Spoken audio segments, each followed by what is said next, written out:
ಬರೋದು ಧನಸ್ಸು ರಾಶಿ.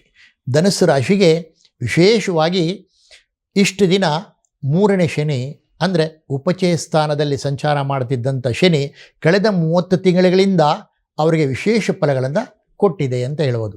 ಆ ವಿಶೇಷ ಫಲಗಳನ್ನು ಕೊಟ್ಟಂಥ ಶನಿ ಅವರಿಗೆ ಇನ್ನು ಮುಂದೆ ಅರ್ಧಾಷ್ಟಮ ಶನಿ ಆಗೋದ್ರಿಂದ 4ನೇ ಶನಿ ಆಗೋದ್ರಿಂದ ಅವರಿಗೆ ಅಂಥ ಒಂದು ಒಳ್ಳೆಯ ಮುನ್ಸೂಚನೆಯನ್ನು ಕೊಡೋದಿಲ್ಲ ಅಂತ ಖಂಡಿತ ಹೇಳ್ಬೋದು. ಹೇಗೆ ಧನುಸ್ಸು ರಾಶಿಗೆ 3ನೇ ಮನೆಯಿಂದ 4ನೇ ಮನೆಗೆ ಹೋದಂಥ ಶನಿ 4 ಸುಖಸ್ಥಾನ ಅಂತ ಅಂದರೆ ಯಾವುದೇ ರೀತಿಯ ಸುಖ, ಮನೆ ಸುಖ, ವಾಹನ ಸುಖ, ಹಣಕಾಸಿನ ಸುಖ, ಈ ಎಲ್ಲ ಸುಖಗಳನ್ನು ದೂರ ಮಾಡತಕ್ಕಂಥ ಒಂದು ವಿದ್ಯಮಾನ ಅವರಿಗೆ ಇನ್ನು ಮುಂದೆ ಕಾಣ್ತಾ ಹೋಗುತ್ತೆ ಅಂತ ನೋಡ್ಬೋದು. ಮತ್ತು 4ನೇ ಶನಿ ಆದಮೇಲೆ ಅವರಿಗೆ ಮತ್ತೆ 5ನೇ ಶನಿ ಬರೋದ್ರಿಂದ ಅರ್ಧಾಷ್ಟಮ ಶನಿ ಅಂತ ಅಷ್ಟೊಂದು ಯೋಗಕಾರಕವಲ್ಲ. ಅಂದರೆ ಮುಂದೆ ಶನಿ ಬದಲಾವಣೆ ಆದಾಗ ಒಂದು ಮೇಷರಾಶಿಗೆ ಬರೋದ್ರಿಂದ ಅಲ್ಲಿ ನೀಚತ್ವ ಹೊಂದುತ್ತೆ ಶನಿ.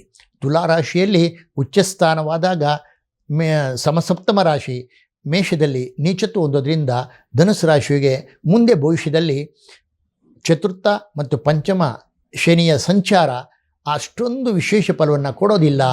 ಆದರೆ ಗುರು ಚೆನ್ನಾಗಿದ್ದಾಗ ಸ್ವಲ್ಪ ಬ್ಯಾಲೆನ್ಸ್ ಆಗುತ್ತೆ. ಆ ಗುರು ಮತ್ತೆ ಬದಲಾವಣೆ ಆದಾಗ ಇವರಿಗೆ ತೊಂದರೆ ಆಗುತ್ತೆ ಅಂತ ಖಂಡಿತ ಹೇಳ್ಬೋದು.